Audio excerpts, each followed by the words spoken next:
नमस्कार मित्रों, एक बार फिर से आपका हमारे YouTube चैनल में स्वागत है। आज का हमारा विषय विद्यापति का पद है।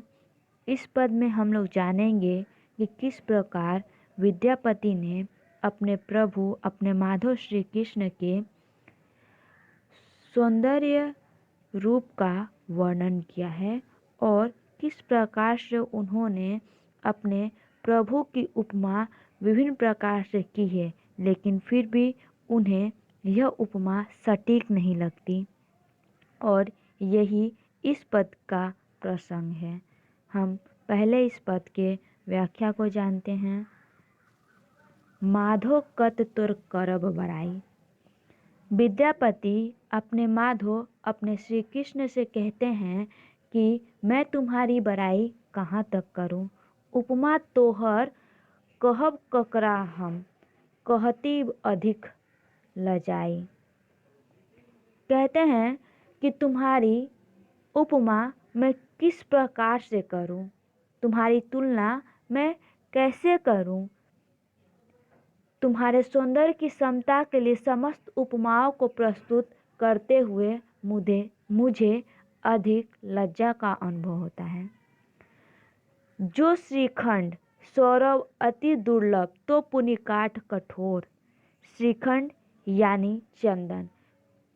विद्यापति कहते हैं कि अगर मैं तुम्हारी तुलना चंदन से करूं तो भी मुझे लज्जा आती है, क्योंकि चंदन में तुम्हारे शरीर जैसे सुगंध नहीं मिल सकती और इसके अतिरिक्त जो चंदन होता है वो तो कठोर काठ का होता है, जबकि तुम्हारा शरीर अत्यंत कोमल है।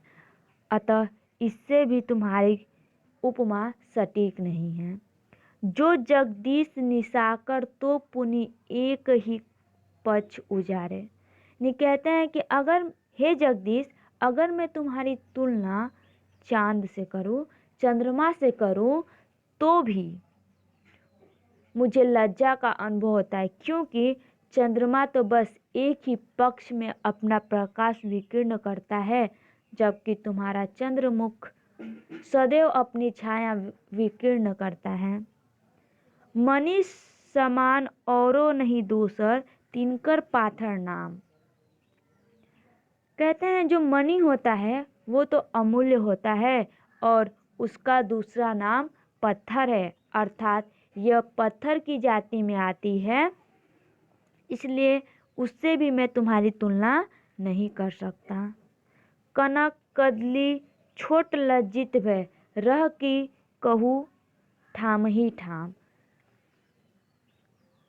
तुम्हारे पैरों की उपमा में स्वर्ण कदली अत्यंत हीन एवं लज्जित जान पड़ती है। कारण यह है कि वो एक ही स्थान पर रहती है, कभी भी गमन नहीं करती। इसके विपरीत तुम्हारे चरण सदैव गतिशील रहते हैं।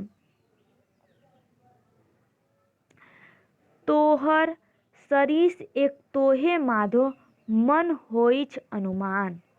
अतः हे माधो, मेरे मन में ऐसा अनुमान होता है कि तुम्हारे समान एक तुम ही हो, किसी से तुम्हारी उपमा नहीं की जा सकती। सज्जन जन सो ने कठिन, ठीक कवि विद्यापति भान। कवि विद्यापति कहते हैं कि सज्जन पुरुष से प्रेम करना अत्यंत कठिन है, क्योंकि उसके प्रेम का निर्वाह करना अंत तक जनसाधारण के लिए असंभव हो जाता है। भगवान की भक्ति करना भी कोई सरल कार्य नहीं है। इस पद का विशेष है कि महाकवि विद्यापति ने अपने प्रभु के प्रति अपने अनन्य भाव को प्रदर्शित किया है और ईश्वर की अतुलनीयता की ओर उन्होंने संकेत किया है, क्योंकि ईश्वर सर्वशक्तिमान है, वो गुणवंती है और अतुलनीय है। इस पद में मैथिली भाषा का प्रयोग किया गया है।